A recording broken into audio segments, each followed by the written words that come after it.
பார்க்கலாங்க. Tips number 3ல என்ன பார்க்க போகிறோம்னு பார்த்தீங்கன்னா, ஒரு கிச்சன் டிப்ஸ் தான். நம்ம வந்து மீன் வறுத்தாலோ இல்லை வந்து ஆம்லெட் இந்த மாதிரி ஏதாச்சும் போட்டோம் அப்படின்னா மறுபடியும் தோசை சுடும்போது தோசை வரவே வராது, ரொம்ப கஷ்டமாக இருக்கும். ஸோ அந்த மாதிரி இருக்கிற டைமில் நீங்கள் இந்த டிப்ஸை ட்ரை பண்ணிங்கன்னா ரொம்பவே ஈஸியாக தோசை வருங்க.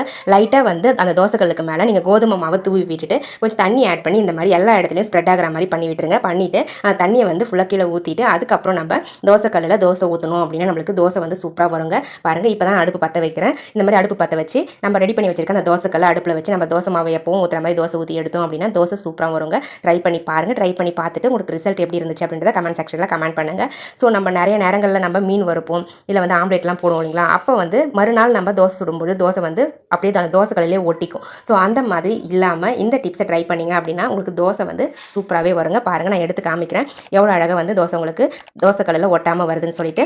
ரொம்பவே ஈஸியாக இருக்கும், ரொம்ப யூஸ்ஃபுல்லாகவும் இருக்கும் இந்த டிப்ஸ். உங்களுக்கு அடுப்பு பற்ற வைக்கிறதுக்கு முன்னாடி அந்த கோதுமை மாவையும் தண்ணியும் லைட்டாக ஆட் பண்ணி ட்ரை பண்ணி பாருங்கள் ஃப்ரெண்ட்ஸ்.